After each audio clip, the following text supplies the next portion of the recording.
What's up, YouTube? It's your boy, Tony Mack, a return of the Mack. What's happening, folks? I'd like to say thank you and sorry to everybody that click on my videos and support the channel. I'm saying thank you for all of y'all support. I'm sorry because y'all always got to hear me do those intros while I'm trying to hold a note thinking I'm some kind of R&B singer. You know what I'm saying? I just want to apologize for that, y'all, because one day I'm like, I'm going to hit that note right, but after 80,000 videos, it's never gonna happen. But thank y'all for tuning into my videos, man. I am a small YouTuber, and if y'all want to help the channel, y'all want to help the channel grow in any kind of way, all I'm asking for is a simple thumbs up, like, share, or subscribe to the channel. And with that being said, let's jump on right into the subject matter. Did y'all see that fight last night between them Detroit Pistons and the Minnesota Timberwolves? Man, they was out there going at it, boy. And Isaiah Stewart, if it's ever a fight in Detroit, Isaiah Stewart, a.k.a. Ben Wallace Jr., is going to be involved in everything that's going on. You heard me? And shout out to Isaiah Stewart, because you saw he flexed out there and showed the Detroit. Let it be known he representing the Motown. You know what I'm saying? Shout out to Isaiah Stewart, boy. That's how you keep your job on the team when you averaging 5 points a game. That's how you do it. That boy learned something from Draymond Green, boy. When them points per game go down, and it's time to go on, just choke somebody. You know what I'm saying? Fight to stay on the team, baby. I respect that. You know what I'm saying? You got to let them know I'm loyal to the soil. That's that your Donis Haslam 101. You know what I'm saying? When the numbers ain't looking right, go on, kick somebody's ass on the other team. That's all you got to do to keep your job in the NBA. Either that or be one of them dudes on the sideline. Every time one of the star players score, they cut to you and you waving that towel and you acting crazy. You know what I'm saying? Like Bronny James. That's all you got to do to keep your job on the team. I figured it out. You know, I figured it out in the NBA. Nah, but shout out to Isaiah Stewart. Hey, look. All I'm saying, y'all, I don't want to hear any major sports outlet, journalists, or any of those big media companies trying to throw these brothers' names under the bus. Any of the players from the Minnesota Timberwolves or the Detroit Pistons. I don't want to hear none of y'all talk about how they thugs. They don't know how to carry themselves. It was classless. They deserve to be suspended. I don't want to hear any of that stuff. Why? Because all of y'all talk about how basketball was way better in the 80s, right? The 80s, the 90s, the 70s, y'all, in comparison to today's basketball. Isn't that right? Don't they like to compare and say, oh, the game was way better when, you know what I'm saying, Iceman, this one was in the league. You know, Dr. J was in the league. Kareem was in the league. Magic, Bird, Jordan, all these guys of the 80s, all of these legends of the 80s. Let me correct myself. All of these legends from the past, right? Well, guess what y'all loved about the game of basketball if we really gonna be real? All them fights that was happening on the court. Y'all said it was a tougher league. Y'all talked about how LeBron James could never play in the 80s because as soon as he go into the lane, somebody like Bill Laimbeer is going to throw him to the ground, and LeBron is just going to lay down on the ground and cry. He's not going to get up off the ground and punch the shit out of Ben Laimbeer. He's not going to get off the ground and let them know if that ever happened again, I'm going to fuck everybody up on the team. That's not going to happen, right? You know what I'm saying? But the point I'm making is y'all love the 80s, the old school basketball when guys was fighting and stuff like that. But it seems like nowadays, every time players get into it in any kind of way, y'all like to throw them under the bus. So my question is, which one is it? Do we go back to the old school of basketball where we can see fights every game and players getting suspended for 1 or 2 games and, you know, something that's really a slap on the wrist and they can get back to their team? Or are we pushing for another Malice in the Palace where these brothers going to be out for an entire season?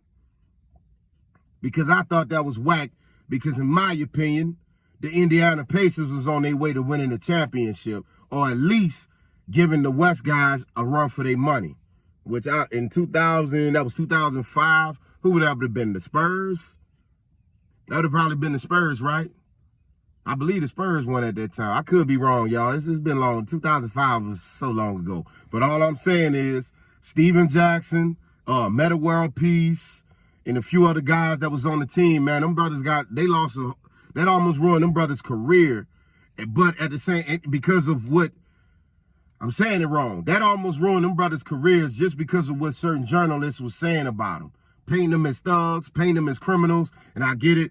I know y'all gonna get on my ass for Steven Jackson. But y'all know Metta World Peace is a guy who just, it's some things working differently upstairs for him, but he at least trying to get it together. Shout out to Stephen A. Smith, All the Smoke podcast, but I can't defend, I know they're going to be like, nigga, Stephen A. Smith, not Stephen A. Smith, they're going to be like, nigga, Steven Jackson really is a thug. Like, I don't know, they ain't painting him as one. Look, I like Steven Jackson, so I'm not going to diss him, but I get it. I can't defend him. I get that. However, at that time, that man was a basketball player defending his teammate. He wasn't going up there on no thug activity. He was a basketball player defending his teammate because a fan thought he can throw a beer on an NBA player during the game. Now, if that would have happened in the NFL, who would have got banned from that stadium? Now, think about that for a second, y'all. Now, if that happened in the NFL, which one of them would have gotten more trouble? Would it have been the fan or the football player that got hit with a beer? I'll put it better for y'all. If somebody threw a beer on Tom Brady, what would have happened? I'll leave it at that. But it's funny that they can do that to Ron Artest, and when he goes to defend himself, he gets in trouble. Nobody talks about what happened with the fan, though. The guy who threw the beer, who started the whole altercation in the first place. We ain't gonna talk about him, though. Nobody painted him as a thug. But back to the current Detroit Pistons, because they look like they following suit like the Ben Wallace Detroit Pistons, all the way back to the the bad boys Detroit Pistons, because they back fighting and everything. And I ain't mad at that. I'm not knocking all of that. I'm just saying don't try to throw the current players under the bus, because it seems like in today's time they can't do anything. They can't do anything wrong. Anything they do, they shoot too many threes. We don't like that. They pass the ball too much. We don't like that. Now they fighting too much. We don't like that. Well, what the hell can they do to make y'all like the current NBA? Because in my opinion, I think some of y'all are just defending your era.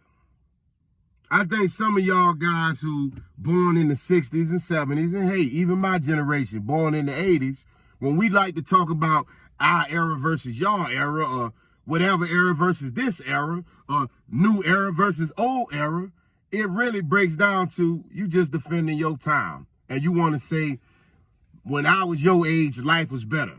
That's really what you want to say. And that's cool. In certain cases, you're right. I would agree. Back in the day, it did seem a lot better.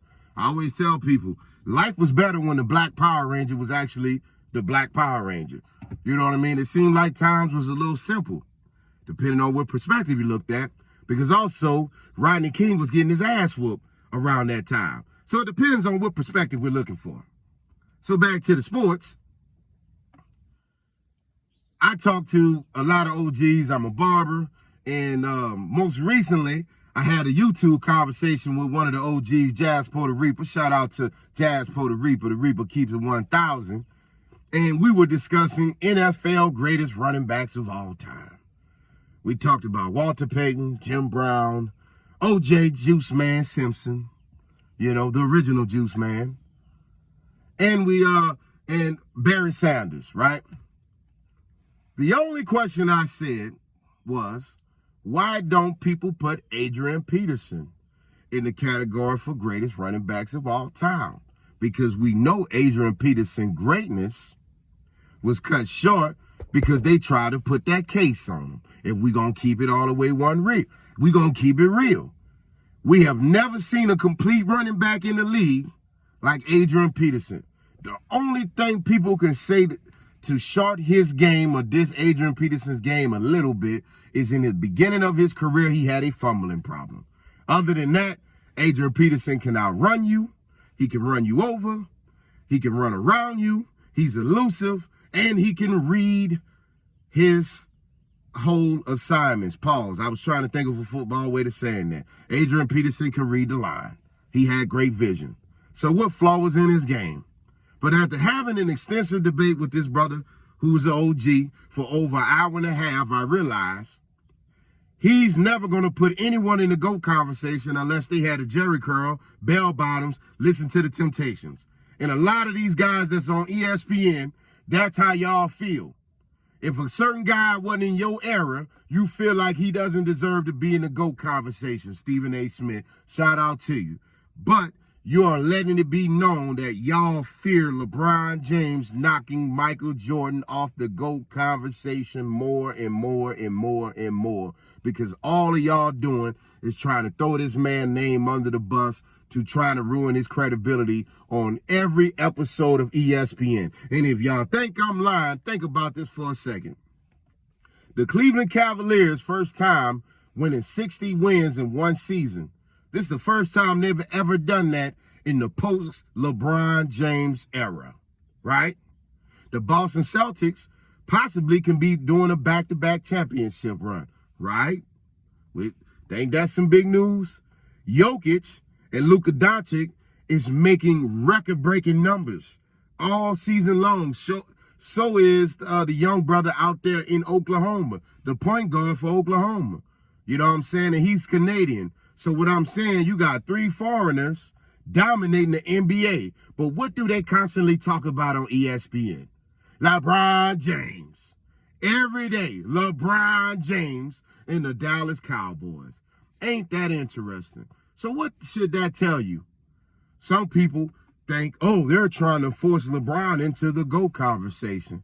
When the reality is, they're just trying to force him out. And it's not because of you, LeBron. It's just because of the era that you represent.